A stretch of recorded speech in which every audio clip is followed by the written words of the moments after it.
Assalamualaikum warahmatullahi wabarakatuh.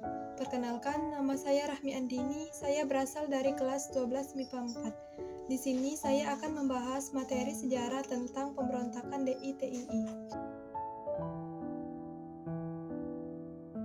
Pengertian pemberontakan DITII. Darul Islam yang berarti rumah Islam merujuk pada konsep pembentukan negara yang berlandaskan hukum Islam sebagai hukum tertinggi dalam negara tersebut. Gerakan Darul Islam atau DI merupakan gerakan politik yang bertujuan mendirikan negara Islam Indonesia. Gerakan ini mempunyai pasukan yang disebut Tentara Islam Indonesia atau TII, sehingga biasa disebut dengan DITII. Pemberontakan DITII merupakan salah satu pemberontakan tersulit yang pernah dihadapi Indonesia. Tujuan pemberontakan DITII adalah 1. Membentuk Negara Islam Indonesia atau NII secara berdaulat dan diakui oleh negara lain serta hukum internasional, baik secara de jure ataupun de facto. 2. Menjadikan Indonesia sebagai negara dengan dasar syariat Islam. 3. Menjadikan hukum Islam sebagai hukum negara Indonesia, yakni dengan menggunakan dua sumber utama dari Al-Quran dan juga hadis. 4. Mengubah undang-undang dan konstitusi yang sudah ada agar berbasis syariat Islam. 5. Menolak ideologi dan hukum lain selain Al-Quran dan hadis. Selain kedua itu, maka termasuk dalam ideologi kafir dan tidak boleh diikuti. Latar belakang terjadinya pemberontakan Darul Islam atau Tentara Islam Indonesia DITII adalah keinginan mendirikan negara Islam dan menolak perjanjian Renville. Pemberontakan yang awalnya di Jawa Barat ini kemudian diikuti daerah lain, namun dengan latar belakang sendiri. Berikut latar belakang dan upaya penumpasan pemberontakan DITII di daerah Jawa Barat, Aceh, Kalimantan Selatan, Jawa Tengah, dan Sulawesi Selatan. 1. Pemberontakan DITII di Jawa Barat. Latar belakang pemberontakan DITII bermula dari kekecewaan Kartosuwiryo dan Laskar Hizbullah dan Sabilillah terhadap hasil perundingan Renville.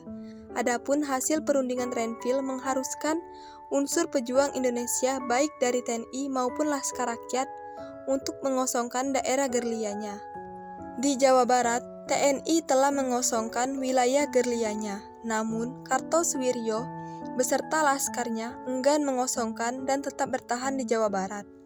Kartosuwiryo merasa kecewa.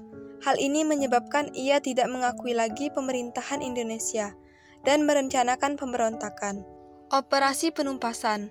Pemerintah Indonesia mulai melakukan penumpasan DITII Jawa Barat pada 1960 melalui Operasi Pagar Betis dengan dukungan dari rakyat setempat untuk mengepung tempat persembunyian Kartosuwiryo. DITII di Jawa Barat berakhir ketika Kartosuwiryo berhasil ditangkap pada 4 Juni 1962 di Gunung Geber, Jawa Barat, melalui Operasi Baratayuda dan dijatuhi hukuman mati di Pulau Ubi, Kepulauan Seribu pada 5 September 1962. 2. Pemberontakan DITII di Aceh. DITII Aceh dipimpin oleh Daud Bereh yang sebelumnya dikenal sebagai Gubernur Militer Daerah Istimewa Aceh selama agresi militer Belanda I pada 1947. Latar belakang pemberontakan DITII di Aceh adalah bermula dari kekecewaan Daud Bereh yang menentang turunnya status Aceh yang sebelumnya menjadi daerah menjadi Keresidenan Provinsi Sumatera Utara. Pada 20 September 1953, Daud Bereh mengeluarkan maklumat tentang daerah Aceh menjadi bagian negara Islam Indonesia yang dipimpin Kartosuwiryo. Sebagai mantan gubernur militer, sepak terjang Daud Bereh cukup dikenal, sehingga tidak terlalu sulit untuk mencari pengikut Daud Bereh. Operasi penumpasan pemberontakan DITII di Aceh. Pemberontakan ini dapat dihentikan melalui dua cara, yaitu 1. Mengadakan operasi militer yang bertujuan menghancurkan kekuatan bersenjata DITII.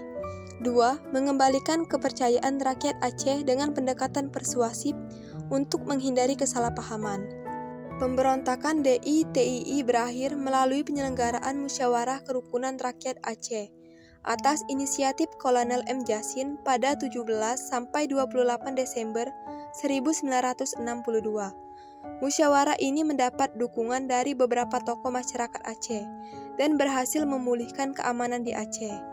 3. Pemberontakan DITII di Kalimantan Selatan.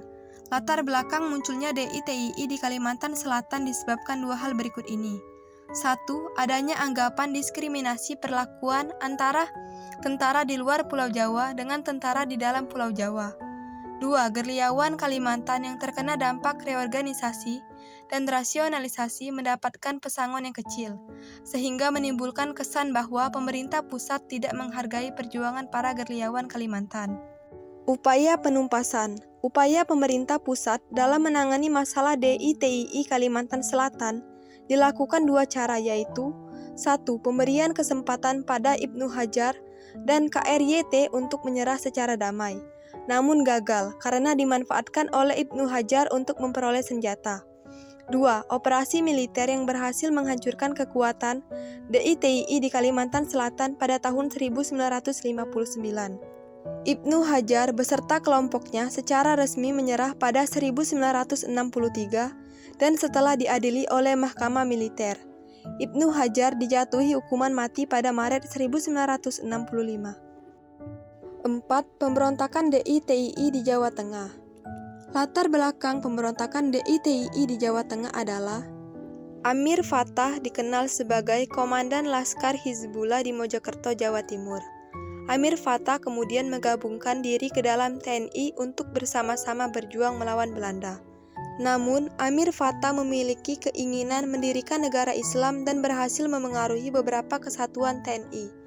Setelah banyak anggotanya, Amir Fattah beserta pengikutnya melarikan diri dan menyatakan bagian dari DITII Kartosuwiryo pada 23 Agustus 1949 di Tegal, Jawa Tengah.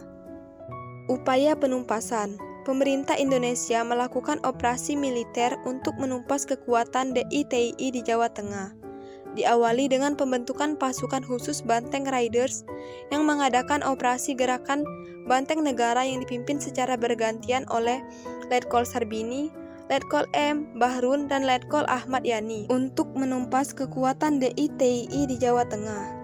Kekuatan DITII di Jawa Tengah dapat dihancurkan pada tahun 1954. 5. Pemberontakan DITII di Sulawesi Selatan. DITII Sulawesi Selatan dipimpin oleh Abdul Qahar Muzakkar. Keinginan Qahar Muzakkar ditolak oleh pemerintah, dan untuk menghindari kekecewaan pemerintah, memasukkan semua anggota KGSS dalam CTN, dan pangkat Qahar Muzakkar diangkat menjadi letnan kolonel. Namun, hal ini juga tidak memuaskan Qahar Muzakkar, karena Letkol Warau yang diangkat menjadi anggota CTN. Pada 17 Agustus 1952, Qahar Muzakkar beserta pengikutnya melarikan diri ke hutan, dan pada 1952, Qahar Muzakkar menyatakan bergabung dengan DITII Kartosuwiryo. Upaya penumpasan. Operasi penumpasan dimulai pada 3 Februari 1960 dengan nama Operasi Tumpas. Namun, pemerintah Indonesia mengalami kesulitan dalam menumpas pemberontakan DITII Qahar Muzakkar. Hal ini disebabkan oleh 1. Medan yang sulit serta dikuasai oleh kelompok Qahar Muzakkar. 2. Kelompok Qahar Muzakkar memanfaatkan rasa kesukuan untuk menghalangi operasi penumpasan dari pemerintah pusat.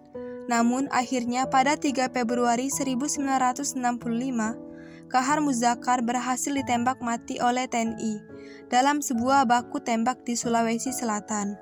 Mungkin itu saja yang dapat saya sampaikan. Saya akhiri. Wassalamualaikum warahmatullahi wabarakatuh.